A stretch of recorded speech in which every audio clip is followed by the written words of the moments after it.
ఈరోజు దేవుని వాగ్దానంగా మొదటి పేతురు మొదటి అధ్యాయము 4వ వచనాన్ని చూసుకుందాం. తన విశేష కనికరం చొప్పున మనల్ని మరలా జన్మింపజేసెను. దేవునికి స్తోత్రం, మహిమ కలుగును గాక. మన దేవుడు కనికరం గల దేవుడు. అనారోగ్యంతో ఉన్నప్పుడు వారిని కనికరించి స్వస్థపరుస్తాడు. అప్పుల బాధలో ఉన్నప్పుడు కనికరించి దేవుడు అప్పుల నుండి విడిపిస్తాడు. ఆర్థికమైన సంబంధమైన ఇబ్బందులు, లోకంలో కష్టాలు, బాధల్లో ఉన్న వారిని విడిపించుటకు మన దేవుడు సమర్థుడు.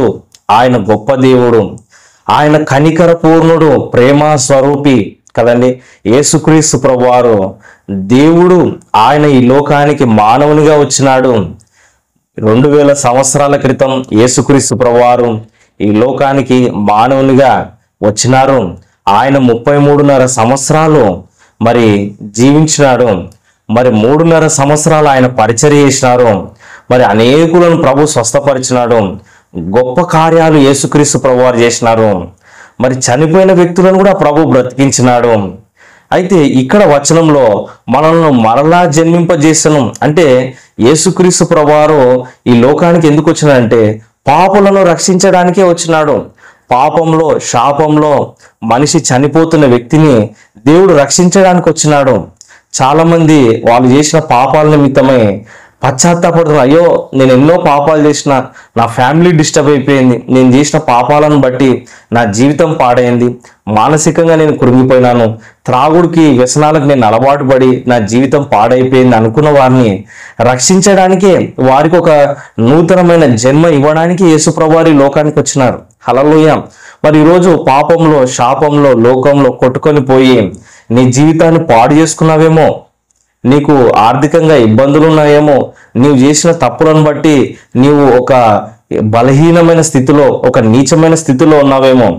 నువ్వు యేసుక్రీస్తును నీ హృదయంలో చేర్చుకుంటే, ప్రభువా నా హృదయంలోనికి రా తండ్రి, నాకు సహాయం చేయి తండ్రి అంటే ప్రభు నీకు శాంతి, సమాధానం ఇస్తారు. నీకున్న ఇబ్బందుల్లో నుంచి ఆయన నిన్ను విడిపిస్తాడు. నీకు ఒక న్యూ లైఫ్, నూతన జీవితాన్ని కూడా ప్రభు ఇస్తాడు. మంచి భవిష్యత్తుని ఇస్తాడు. నిన్ను కాపాడుతాడు, అభివృద్ధి పరుస్తాడు.